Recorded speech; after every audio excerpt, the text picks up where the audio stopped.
Halo Sobat Sehat semua, Assalamualaikum warahmatullahi wabarakatuh. Salam jumpa kembali dengan saya Sugito di channel Berbagi Sehat, channel edukasi dan motivasi seputar asam lambung, GERD, anxiety, psikosomatis berdasarkan pengalaman saya sebagai orang yang pernah menderita asam lambung, GERD, anxiety, psikosomatis. Harapan saya khususnya kepada teman-teman yang masih dalam penderitaan asam lambung, GERD, anxiety, psikosomatis setelah menonton video ini akan dapat tersugesti dan termotivasi untuk dapat cepat sembuh. Saya bisa sembuh, insya Allah teman-teman pasti juga bisa sembuh. Badai pasti berlalu. Baiklah teman-teman, pada kesempatan kali ini saya akan berbagi seputar asam lambung, GERD, anxiety, psikosomatis dengan topik perut kembung, dada nyeri, kepala berat ya, badan pegel-pegel, termasuk kaki kebas ya. Kenapa ya? Nah, ini temanya kali ini seperti itu. Nah, baiklah teman-teman ya, sebelum saya lanjutkan, tolong yang belum subscribe channel ini, klik subscribe dan loncengnya supaya teman-teman tidak ketinggalan konten video-video berikutnya. Dan jika suka, klik like, lalu bagikan ke sosial media teman-teman. Semoga bermanfaat buat kita semua. Baik, kita lanjutkan. Jadi topik kita kali ini adalah perut kembung, dada nyeri, kepala berat ya, badan pegel-pegel, termasuk kaki kebas. Bagaimana solusinya? Baik teman-teman ya, perlu kita sadari bahwa penderitaan asam lambung, GERD, anxiety, psikosomatis ya, yang disebabkan oleh multifaktor, baik itu faktor fisik maupun faktor psikis dengan sensasi yang sangat beragam ya, bahkan mulai dari ujung rambut sampai dengan ujung kaki ya, penuh dengan rasa-rasa yang tidak nyaman. Memang perlu kita tangani dengan bijak agar penderitaan asam lambung, GERD, anxiety, psikosomatis ini dapat cepat membaik. Baiklah, kita mulai saja ya. Jadi penderitaan asam lambung, GERD, anxiety, psikosomatis ini memang luar biasa ya, dengan sensasi yang sangat bermacam-macam. Nah ini maka saya ingin membahas ya, fokus dalam tema ini ya, karena ini juga sebagai jawaban ya atas pertanyaan subscriber setia ya yang dalam komennya menanyakan hal ini. Mudah-mudahan teman-teman sedang atensi ya, dan mudah-mudahan dapat membantu solusi daripada penderitaan teman-teman semua, dan mudah-mudahan kita tetap semangat ya, tetap berjuang ya dengan penuh rasa sabar ya, rasa ikhlas ya, sehingga penderitaan ini akan menjadi terasa ringan ya, dan akhirnya kita menjadi cepat sembuh teman-teman. Dan saya yakin ya, dengan kita berjuang dengan tulus, dengan ikhlas, dengan sabar ya, dengan optimis, pasti akan sembuh teman-teman ya. Jadi seperti pengalaman saya yang saya lalui juga seperti itu ya. Jadi kita memang kadang harus berusaha secara holistik ya, secara kompleks ya, baik itu mungkin secara medisnya ya, mungkin secara herbalnya, nah mungkin secara treatment fisiknya, bahkan kita juga harus merubah perilaku kita, kemudian kita juga harus meningkatkan spiritual kita. Nah akhirnya dari berbagai sudut itu kita tempuh, nah akhirnya ternyata menjadi semakin cepat sembuh teman-teman. Karena apa? Karena memang penderitaan asam lambung, GERD, anxiety, psikosomatis pada hakikatnya adalah memberikan kesempatan kepada diri kita untuk berproses ya, berproses menjadi lebih baik ya, berproses menjadi lebih dewasa, dan akhirnya menjadi lebih bahagia teman-teman. Jadi kita ini adalah orang-orang pilihan ya, yang memang diuji oleh Sang Pencipta ya, dengan ukuran ya, ukuran kita itu pasti mampu teman-teman ya. Jadi optimis saja bagi teman-teman yang masih merasakan mungkin ada sensasi-sensasi tidak nyaman ya, tidak usah cemas, tidak usah takut ya, pasti akan sembuh ya. Cuma memang butuh proses yang harus kita lalui ya. Maka dari itu saya tidak bosan-bosannya memberikan motivasi kepada teman-teman agar teman-teman tetap semangat ya, tetap optimis ya, dan akhirnya bisa meraih tujuan kita, yaitu untuk sembuh total. Baik ya. Jadi sensasi ini memang bermacam-macam sekali ya, seperti yang saya alami terutama ya, sehingga saya bisa sharing kepada teman-teman. Dasarnya adalah dari pengalaman apa yang saya alami ya.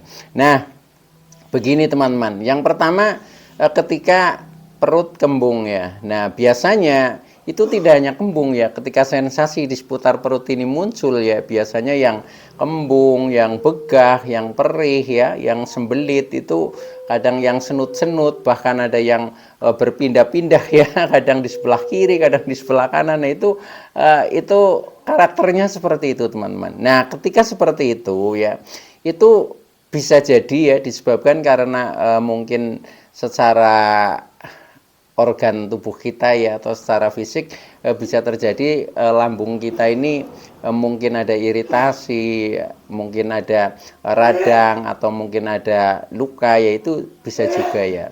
Nah, akhirnya dari itu kemudian menimbulkan kadang asam lambung juga menjadi sering naik ya. Maka sensasi tidak nyaman di perut itu pasti akan muncul. Nah, ketika seperti itu maka solusinya ya yang saya alami waktu itu ya, memang secara fisik ya, ketika lambung kita masih tidak nyaman ya, yang mungkin disebabkan karena tadi yang saya sebutkan, yaitu saya melakukan untuk pertama kali memang kita berobat ya. Jadi saya juga pernah konsumsi obat-obat dari dokter ya. Waktu itu juga cukup memakan waktu agak lama ya, kurang lebih sekitar 6 bulan, tetapi putus nyambung ya. Jadi ketika sensasi itu seperti tidak tertahankan, nah itu biasanya saya larinya pertama ke dokter ya. Nah, namun demikian setelah sekian lama itu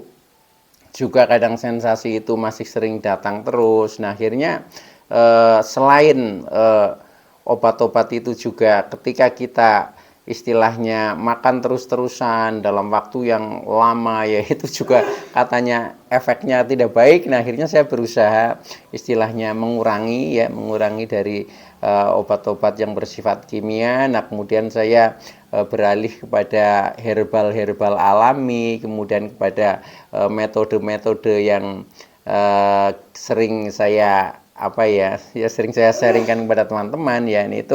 Itu yang saya lakukan, dan akhirnya semakin membaik teman-teman ya. Nah, dengan seperti itu apa ya solusinya? Yang pertama, ketika perut kita tidak nyaman ya, contohnya seperti tadi, rasanya masih sering kembung, begah, sembelit, perih ya, bahkan senut-senut, kemudian untuk makan juga kadang mual ya.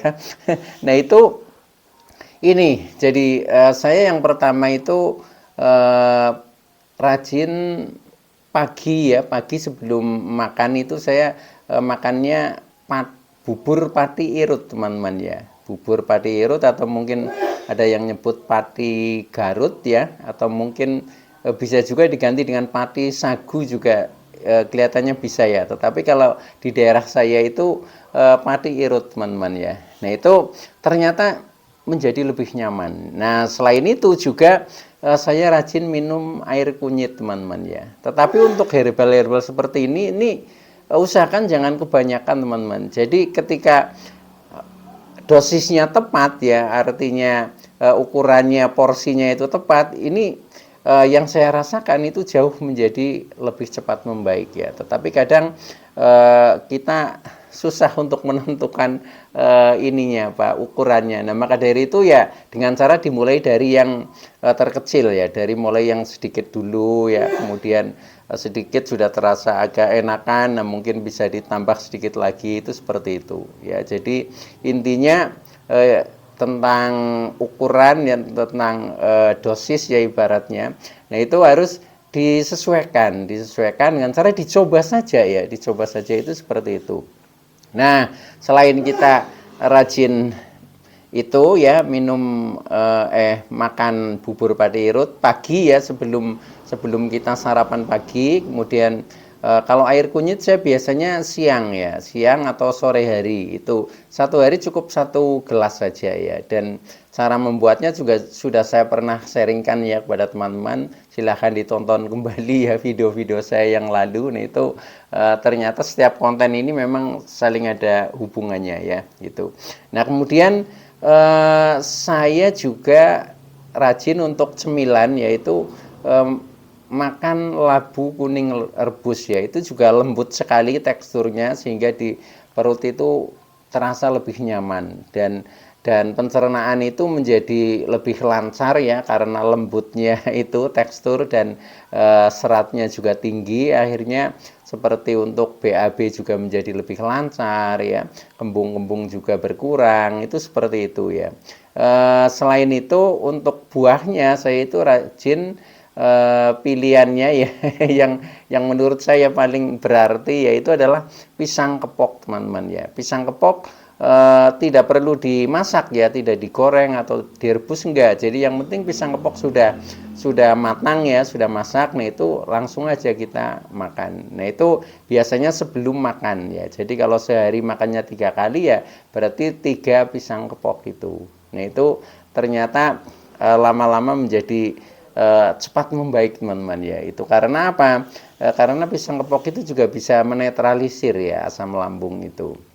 Nah selain itu ini juga saya pernah juga ya rutin ya, ya sekitar 1 minggu ya itu makan tape singkong, teman-teman ya. Tape singkong itu termasuk jenis makanan fermentasi ya, yang ternyata juga di perut menjadi lebih nyaman ya. Contohnya kita menjadi mudah sekali untuk buang angin ya itu, sehingga perut ini terasa menjadi lega, terasa menjadi lebih longgar ya, begah itu juga hilang yaitu dengan rajin makan tape singkong. Nah itu juga kalau misalkan teman-teman cocok atau tidak, itu caranya coba aja teman-teman ya. Coba misalkan sekali makan kok ada efek positifnya, nah itu artinya cocok, nah itu bisa dilanjutkan. Jadi itu teman-teman ya, untuk merawat ketika masih banyak sensasi di perut ya, dari segi istilahnya makanan alami itu yang saya konsumsi itu.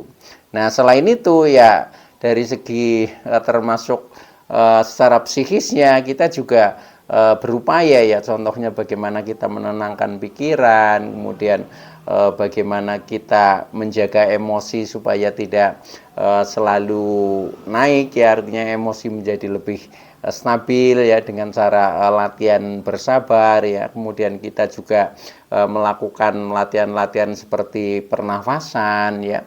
Kemudian kita juga melakukan relaksasi ya, banyak istilahnya bersahabat dengan alam dan lain sebagainya. Nah itu ternyata hasilnya luar biasa, teman-teman ya. Jadi semakin hari terasa peningkatannya setelah kita lakukan itu. Jadi dengan banyaknya istilahnya ikhtiar kita, itu hasil itu pasti tidak akan mengingkari ya. Jadi jadi hasil juga akan menjadi lebih cepat membaik. Jadi intinya di sini ini jangan malas, teman-teman ya. Jangan malas, pokoknya kita harus selalu mencoba dan mencoba sampai dengan ketemu hal yang cocok untuk pemulihan kita supaya menjadi cepat membaik. Baik ya, itu yang pertama ketika teman-teman masih perut merasa kembung, begah, sembelit, nah itu coba lakukan itu ya. Jadi kita nggak usah cemas, nggak usah takut, nggak usah panik ya. Itu akan membaik, pasti akan membaik ya. Itu seperti itu.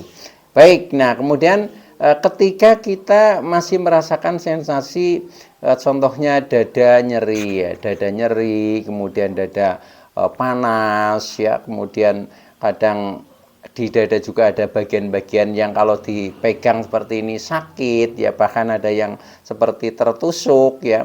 Nah kadang kita nafas juga menjadi pendek, kadang nafas sesak, bahkan saya pernah merasakan dada itu seperti ditekan ya, seperti ada yang menindih benda yang berat gitu ya. Nah itu juga pernah ya. Pernah juga nyeri ini seperti ada setrum listriknya ya, bahkan sampai ke tangan, itu juga pernah. Nah itu yang membuat saya itu akhirnya menjadi kecemasannya tinggi itu seperti itu. Jadi merasakan rasa-rasa yang tadinya belum pernah merasakan, tapi muncul gitu. Sampai saya bingung untuk menyebutkan ini rasanya apa. Itu saja saya nggak tahu ya. Tetapi pokoknya luar biasa. Nah itulah bagian dari 1001 sensasi itu.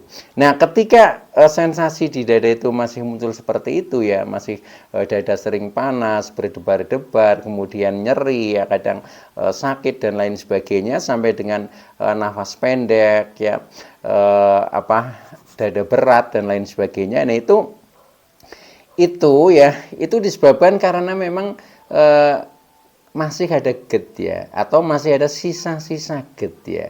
Nah apa itu GERD ya? Gastroesophageal reflux disease ya. Jadi terjadi reflux atau arus balik ya dari asam lambung yang tempatnya di lambung. Nah itu menembus katup ya, katup esofagus ke atas sampai ke kerongkongan ya, sehingga yaitu karena asam lambung sifatnya itu sangat asam, sangat tajam ya, kemudian sangat panas, sehingga seputar dada itu rasanya menjadi seperti itu, menjadi tidak nyaman ya. Bahkan rasa-rasa yang aneh pun itu menjadi muncul karena dengan rasa-rasa yang dahsyat itu kita menjadi cemas ya. Maka kita mulai terkena anxiety. Waktu itu saya itu setelah terkena GERD itu teman-teman ya. Nah ketika mengalami seperti itu, solusinya bagaimana ya?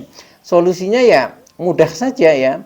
Pertama turunkan GERD ya. Nah turunkan GERD itu dengan cara bagaimana? Ya dengan cara kita contohnya sering minum air hangat ya. Karena pada saat kita minum otomatis GERD ya, nah itu akan turun kembali ke dalam lambung. Setelah turun kembali ke dalam lambung ya, yang tadinya mungkin di kerongkongan itu ada ya asam lambungnya, karena sudah turun, sudah bersih ya, ya kecenderungannya akan menjadi nyaman kembali. Walaupun masih ada sisa-sisa ya itu wajar ya, tetapi tidak sedahsyat ketika memang GERD itu masih berada di atas ya, di kerongkongan, contohnya seperti itu. Nah selain itu, selain kita menjaga GERD supaya jangan selalu naik ya, nah itu contohnya ya kita harus berusaha ya, contohnya makan dengan porsi kecil ya, karena dengan porsi kecil kan lambung tidak terlalu penuh ya, sehingga tidak mudah untuk naik ke atas kembali itu. Nah kemudian karena kita makannya dengan porsi kecil, nah itu bisa dibantu dengan ngemil ya, ngemil juga bisa ya, itu seperti itu. Karena ketika perut itu kosong ya, telat makan misalkan, itu juga biasanya asam lambung menjadi bereaksi ya. Nah, maka dari itu biasanya kita siasati dengan rajin ngemil, itu seperti itu. Nah kemudian tidur, ketika tidur itu usahakan nyender teman-teman. Jadi posisi kepala lebih tinggi, contohnya seperti ini kepala ya. Nah ini badannya sini. Ini biasanya saya pakai 2 atau 3 bantal ya. Nah itu akan lebih mudah. Nah itu juga akan mengurangi terjadinya GERD ya. Itu seperti itu. Kemudian jangan langsung tidur ketika setelah makan ya. Jadi ketika kita habis makan ya tunggu waktu lah ya, tunggu waktu supaya makanan ini turun dulu ya. Turun dulu sampai tenang dulu lambungnya. Nah itu ya sekitar 1 jam setelah makan lah kita mau tiduran juga nggak apa-apa. Nah itu hal-hal kecil seperti itu ya, kalau kita tidak istilahnya kita cermati sendiri, nah itu ya kadang menjadi memperlambat proses penyembuhannya. Tetapi kita cermat dan kemudian kita lakukan ya yang kira-kira menjadi membuat kita lebih baik, itu kita teruskan. Nah itu akhirnya menjadi cepat membaik teman-teman. Jadi lakukan saja hal-hal seperti itu ketika memang teman-teman terutama sensasi di seputar dada itu masih sering muncul ya, yang dadanya berat, yang dadanya nyeri, yang panas, yang bahkan yang sakit ya, sampai dengan dada merasa berat ya, kemudian nafas pendek dan lain sebagainya, bahkan sesak nafas ya, itu adalah sumbernya dari GERD atau sisa-sisa GERD teman-teman. Oke ya.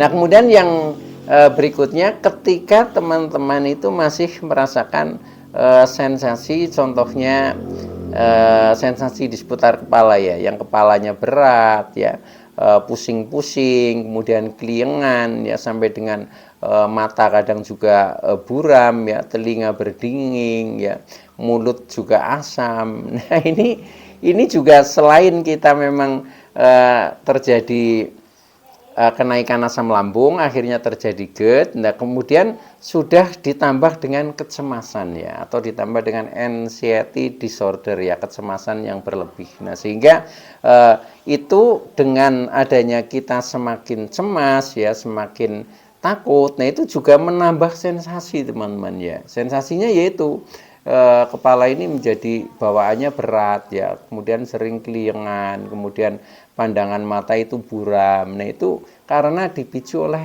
kecemasan. Jadi artinya kita sudah bisa dikatakan terkena anxiety, teman-teman ya.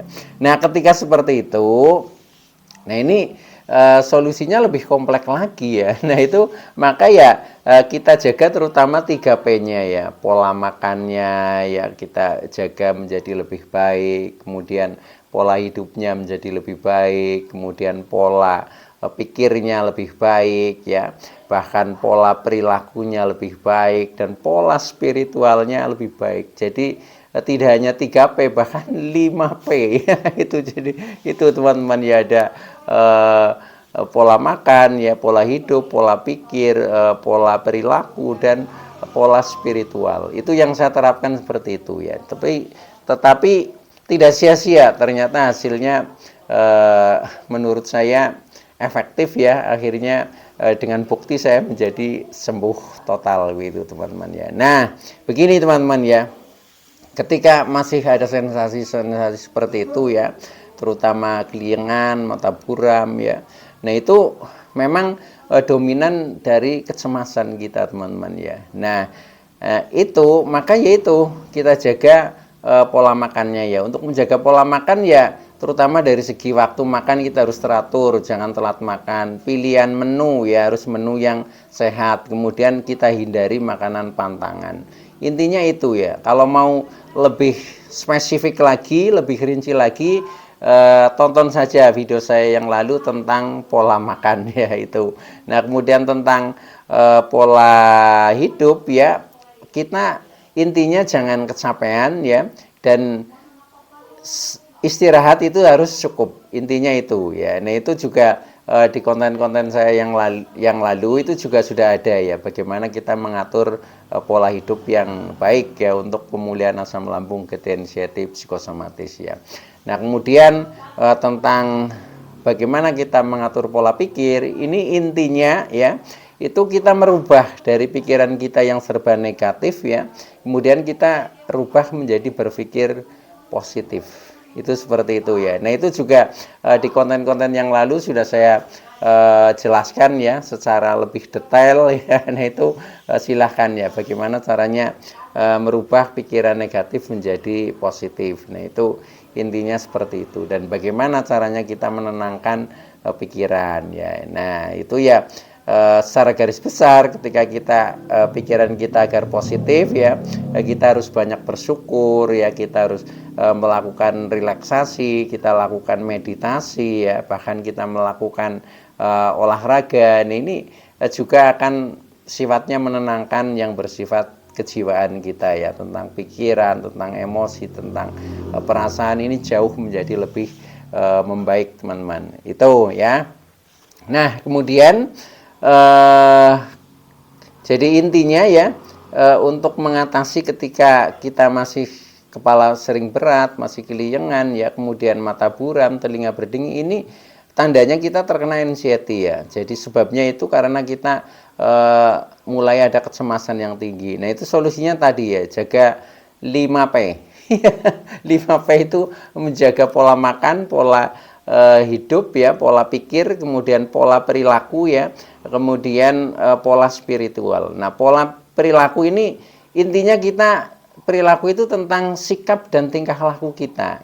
Nah, itu menjadikan lebih baik lah, intinya seperti itu ya. Itu juga detailnya ada di konten saya yang lalu, itu silahkan ditonton saja tentang perilaku yang baik, itu seperti itu.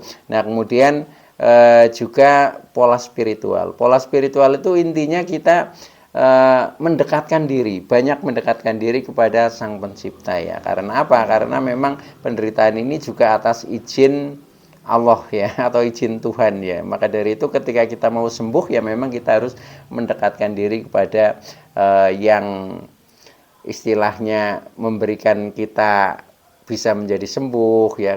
Kita diuji dengan penderitaan ini kan juga dari Tuhan. Nah, maka dari itu kita mendekatkan diri bahkan pasrah ya. Nah, itu nanti kita menjadi ada apa ya? Ya seperti ada energi positif ya, energi ilahiyah ya dalam diri kita. Nah, akhirnya kita menjadi bangkit ya, jauh menjadi lebih tenang, lebih semangat, lebih optimis, dan akhirnya kita mudah untuk menjadi sembuh total begitu teman-teman. Nah, yang terakhir ya, ketika sensasi di badan kita ya yang masih pegal-pegal, kadang untuk jalan saja sempoyongan ya, kaki gemeteran ya, kaki kebas ya, bahkan saya pernah telapak kaki saja sampai bengkak. Nah, ini juga artinya selain kita sudah terkena asam lambung, GERD, anxiety, kita mulai terkena psikosomatiknya ya. Jadi psikosomatik itu pikiran ya, dari pikiran apa yang kita pikirkan itu direspon oleh tubuh ya. Nah, ketika pikiran kita negatif, otomatis respon tubuh itu akan negatif. Ketika pikiran kita tegang, ya udah otot-otot kita juga menjadi tegang, termasuk itu ya, kadang leher menjadi kaku, pundak kaku, tensi naik, badan rasanya pegel-pegel, pinggang pegel, sampai dengan kaki gemeteran, kaki kebas ya, bahkan mengkaki itu karena kita terkena psikosomatik juga ya. Jadi ketegangan pikiran ini sampai ke ketegangan otot-otot ya. Ini itu seperti itu. Nah, itu tipsnya juga banyak juga ya. Selain kita sudah menjaga 3P ya, kemudian ditambah dengan pola perilaku, pola spiritual, ini harus kita tambah lagi ya dengan kita sering melakukan relaksasi ya, melakukan meditasi, kemudian olahraga ringan ya, contohnya jalan kaki ya. Nah, dengan seperti itu nanti akan ada perubahan-perubahan teman-teman ya. Makanya ya sudah, memang di dalam kita mengatasi penderitaan ini memang perlu perjuangan teman-teman. Tetapi perjuangan itu yang penting kita semangat, yaitu pasti bisa ya, pasti bisa. Dan yang menentukan adalah diri kita sendiri ya. Maka dari itu jangan kita bermalas-malasan ya demi kesehatan. Pokoknya kita harus berjuang ya, bagaimana caranya untuk bangkit ya, bagaimana caranya untuk menenangkan diri kita. Nah, itu pasti nanti akan ada hasilnya. Nah, hasilnya adalah ya sudah, kita semakin hari semakin membaik. Jadi intinya yang penting ada progres teman-teman ya, ada progres, dan pada suatu saat pasti nanti akan sampai ke tujuan, yaitu menjadi sembuh total. Oke teman-teman ya, itu dulu yang bisa saya sampaikan. Mudah-mudahan teman-teman yang masih dalam penderitaan asam lambung, GERD, anxiety, psikosomatis akan segera sembuh. Saya bisa sembuh, insya Allah teman-teman pasti juga bisa sembuh. Badai pasti berlalu. Oke, terima kasih. Wassalamualaikum warahmatullahi wabarakatuh.